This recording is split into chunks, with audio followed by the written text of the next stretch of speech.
Mga idol, makalipas nga po ang ilang araw mula nang ma-trade si Damian Lillard sa Milwaukee Bucks ay sa wakas nagsalita na nga ito patungkol sa kanyang bagong kupunan. Yan naman ang ating unang aalamin na sasamahan ko na rin ang balitang inaayawan na nga po ngayon ng mga NBA teams ang trade ni James Harden at ang balitang makaka-jackpot nga po ang Los Angeles Lakers sa trade sa pagitan ni D'Angelo Russell at Jrue Holiday. Kaya mga idol, tara!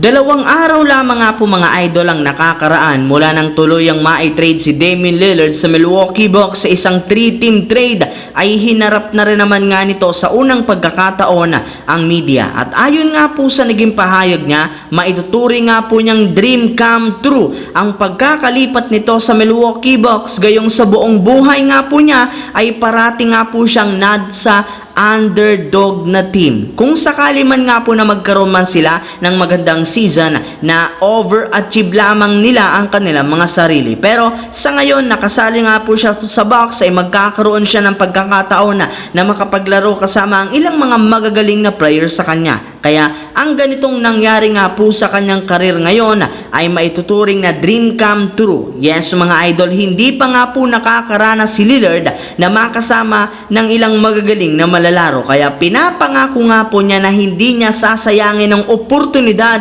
na maging parte ng Milwaukee Bucks at makasama ang isang Giannis Antetokounmpo at ilan sa kanyang mga bagong teammates. Samantala, pumunta naman tayo sa ating pangalawang storya ngayon sa balitang inaayawan na nga po ang trade ni James Harden. Ilang araw lamang nga po mga idol ang natitira bago magsimula na ang mga laban sa preseason. Ngunit hanggang ngayon hindi para naman nangyayari o naisasakatuparan ng matagal nang hinihintay ng mga fans na trade ni James Harden. At isa nga po sa mga rason bakit hindi pa ito nangyayari dahil marami nga po mga teams ang umiiwas sa kanya, gayong bukod nga sa napakalaking hinihinging kapalit sa kanya ng Philadelphia 76ers, bumagsak na rin naman nga ang laruan ito, plus ilang beses na rin naman nga ito nagka-problema sa kanya mga sinasalihang kupunan, kaya ayaw nga po nila ditong kunin pa. Maging ang dating NBA player nga po si Matt Barnes ay naniniwala na nalalapit na nga po ang pagtatapos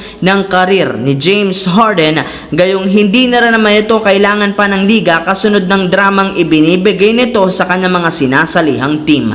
Habang lumiko naman tayo sa ating huling storya sa balitang makaka-jackpot nga po ang Los Angeles Lakers sa trade sa pagitan ni D'Angelo Russell at Jrue Holiday. Gaya nga po mga idol ng naibalita ko sa inyo noong nakaraan, isa nga ang Lakers sa mga kupunan na mayroong planong kunin si Jrue Holiday mula sa Portland, since balak rin naman nga nila itong itandem kay Anthony Davis sa kanilang lineup kapag hindi naging maganda ang simula ng kanilang kampanya. Pero ang tanong ngayon, sino naman nga ba kaya ang posibleng i-offer ng Lakers sa Portland Trail Blazers para kay Jrue Holiday? Well, ayon nga po sa lumabas na trade scenario ng isang NBA expert, pwede nga pong makuha ng Lakers si Holiday kung i-offer nila sa Blazers sa kalagitnaan yan. Take note mga idol, sa kalagitnaan ng season ang kanilang players na sina D'Angelo Russell, Taurean Prince at dalawa nilang future first round pick. Yes mga idol,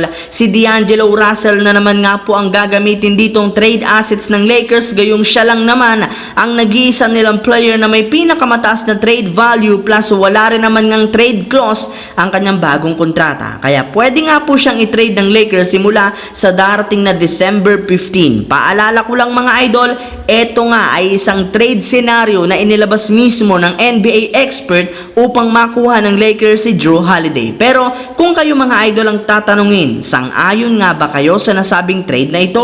I-comment lamang nga po sa baba ang inyong opinyon at babasahin natin yan.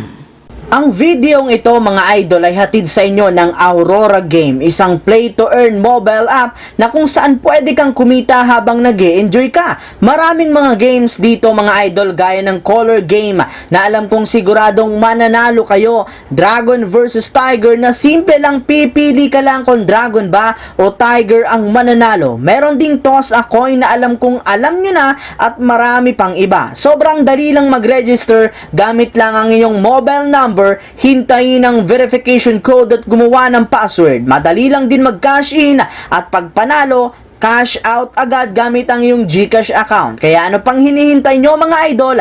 Mag-download na at manalo. Nasa comment section ang link para makapagsimula na kayo. So yun lamang mga idol ang ating bagong video na ating pinag-usapan ngayon dito sa aking YouTube channel. Once again, this is your J-Zone TV. Huwag kalimutang mag-like at syempre mag-subscribe.